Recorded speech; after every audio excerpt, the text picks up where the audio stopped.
News নির্ভীকের বড় খবর, breaking news নির্ভীক। ভোটের জন্য বাড়ি ফিরতে চাওয়া পশ্চিমবঙ্গের 17 জন পরিযায়ী শ্রমিককে আটক করেছে ওড়িশার বিজেপি সরকারের পুলিশ। ওড়িশার পুলিশের হাতে আটক কাজের সূত্রে ওড়িশা যাওয়া ওই 17 জন পরিযায়ী শ্রমিকের বাড়ি মালদহের হরিশ্চন্দ্রপুর বিধানসভা এলাকায়। শ্রমিক পরিবারগুলোর অভিযোগ, জেনে বুঝে হেনস্থা করা হচ্ছে তাদের। তার মানে বিজেপির ডাবল ইঞ্জিন সরকারের ওড়িশায় আবার পশ্চিমবঙ্গের বাংলাভাষী মুসলিম পরিযায়ী শ্রমিকদের হেনস্থার অভিযোগ। পরিবারের দাবি, ভোট দেওয়ার জন্য বাড়ি ফিরছিলেন। পশ্চিমবঙ্গের বিধানসভা নির্বাচনে ভোট দেওয়ার জন্য বাড়ি ফিরছিলেন ওই 17 জন বাংলাদেশি সন্দেহে তাদের সকলকে আটক করেছে ওড়িশার পুলিশ।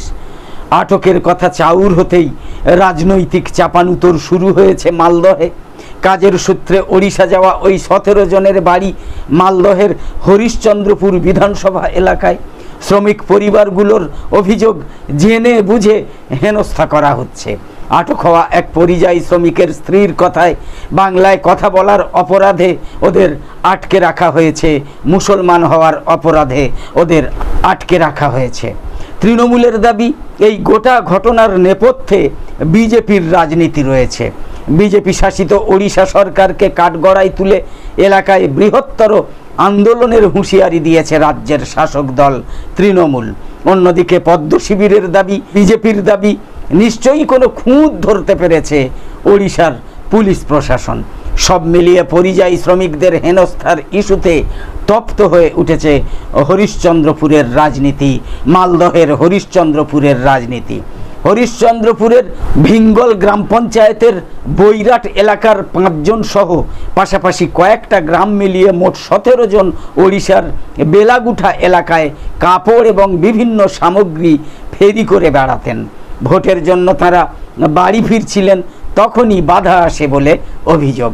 আক্রান্ত এক শ্রমিকের দাদার কথায়, গতকাল মঙ্গলবার ওড়িশার পুলিশ ওদের কাছে নথিপত্র দেখতে চায়, তারপর রাতে ওদের আটক করেছে শুনলাম।